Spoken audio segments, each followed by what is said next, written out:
Hello കൂട്ടുകാരെ, ഇന്ന് നമുക്കൊരു ചിക്കൻ പനീർ മസാല ഉണ്ടാക്കി നോക്കിയാലോ. അതിനായി നമുക്കൊരു കുക്കർ എടുത്ത് കുറച്ച് എല്ലില്ലാത്ത ചിക്കൻ അതിനകത്തിടുക.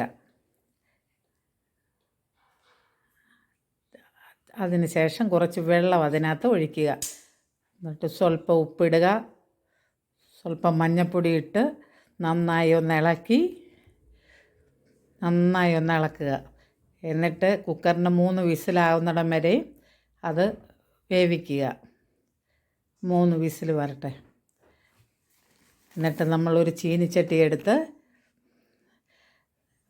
കോളിഫ്ലവറും ക്യാരറ്റും കൂടി ചെറുതായിട്ട് അരിഞ്ഞത് ആ ചീനിച്ചട്ടിയിലിടുക. ചീനിച്ചട്ടിയിൽ ഇട്ടതിന് ശേഷം സ്വല്പം മഞ്ഞൾപ്പൊടി,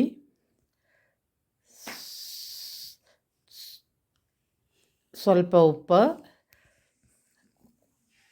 കുറച്ച് വെള്ളം എന്നിവ ചേർത്ത് ഇത് നമുക്ക് നന്നായി ഒന്ന് വേവിച്ചതിന് ശേഷം വെള്ളം ഊറ്റിയിട്ട് ഇത് നമുക്ക് സ്വല്പം വെളിച്ചെണ്ണ ഒഴിച്ച് ഇളക്കുക. വെള്ളം പറ്റുന്നിടം വരെ ഇളക്കിയതിന് ശേഷം നല്ലവണ്ണം ഇതിൻ്റെ വെള്ളം പറ്റുന്നിടം വരെ ഇളക്കുക. നല്ലവണ്ണം ഇതിൻ്റെ വെള്ളം പറ്റണം. അപ്പോൾ കരിയാതിരിക്കാനാണ് നേരത്തെ ഇച്ചിരി വെളിച്ചെണ്ണ ഒഴിച്ച്. അതിൻ്റെ കൂടെ സവാള നമ്മൾ സ്വല്പം ഉപ്പ് പുരട്ടി അതിനകത്ത് ചേർക്കുക. ചെറുതായിട്ട് കീറി 2 സവാളയാണ് നമ്മൾ അതിനകത്ത് ചേർത്ത് വഴറ്റുന്നത്. ഈ ചെറുതായിട്ട് 4 ഇച്ചിരി കൂടെ ചെറിയ പീസായി അതിനകത്ത് നമ്മൾ ചേർക്കുക. ഉപ്പ് നേരത്തെ ഇട്ടില്ലെങ്കിൽ സ്വല്പം ഉപ്പ് കൂടെ ചേർക്കുക. ഉപ്പ് കൂടെ ചേർത്ത് നന്നായി ഇളക്കിയെടുക്കുക. അതും നന്നായി മറ്റേത് ആദ്യം കുറച്ച് നമ്മൾ വഴറ്റി കിട്ടിയതാണ്. അതിൻ്റെ കൂടെ ഈ സവാളയും കൂടി ഇട്ടപ്പോൾ ഒന്നും കൂടി നന്നായി ഇളക്കി അതിനകത്ത് സ്വല്പം മഞ്ഞൾപ്പൊടി ഇട്ടു.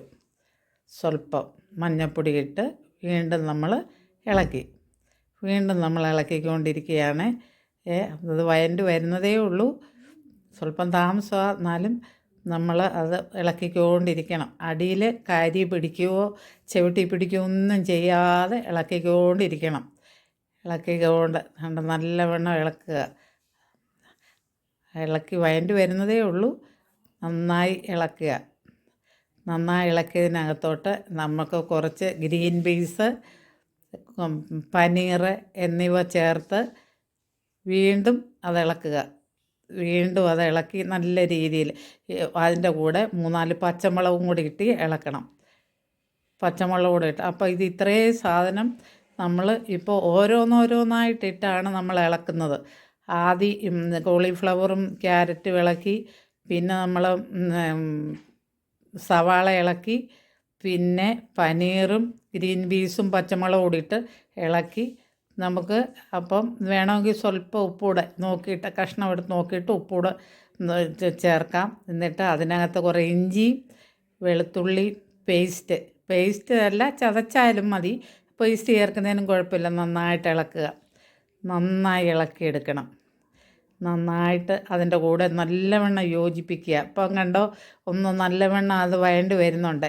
അപ്പോൾ നമ്മൾ ഇതിൻ്റെ എല്ലാം കൂടെ ഒരു ഉപ്പ് ഒന്ന് നോക്കണം. നേരത്തെ അതിനകത്ത് നമ്മൾ നേരത്തെ വേവിച്ച് വെച്ചിരുന്ന ചിക്കൻ കൈകൊണ്ട് തന്നെ പൊടിച്ച് ഇതിനകത്ത് ചേർക്കുക. നേരത്തെ പൊടിച്ച് വെച്ചിരുന്നത്, നേരത്തെ നമ്മൾ വേവിച്ച് വെച്ചിരുന്ന അത് നമ്മൾ പൊടിച്ച് കൈകൊണ്ട് തന്നെ പൊടിച്ച് ഇതിനകത്ത് ചേർത്ത് കുറച്ച് കുരുമുളക് പൊടി ഇട്ട് കുറച്ച് നന്നായി ഇളക്കുക. കുറച്ച് കുരുമുളക് പൊടി ഇടണം. നന്നായി ഇളക്കിയെടുക്കണം. എല്ലായിടവും നന്നായി വൃത്തിയായിട്ട് ഇളക്കണം. അപ്പോൾ നമ്മുടെ ചീനിച്ചട്ടിയുടെ അടിക്ക് പിടിച്ചാൽ വേറൊരു ടേസ്റ്റ് ആയിരിക്കും. ഇത് നന്നായി ഇളക്കിയെടുത്ത് നല്ലവണ്ണം ഇളക്കി. നമുക്ക് എണ്ണയുടെ എന്തെങ്കിലും പിടുത്തം ഉണ്ടെങ്കിൽ സ്വല്പം എണ്ണയും കൂടെ ഒഴിച്ചാലും സാരമില്ല. പക്ഷെ ഒത്തിരി എണ്ണയാവരുത്. ഒരുമാതിരി എണ്ണയാകാവൂ.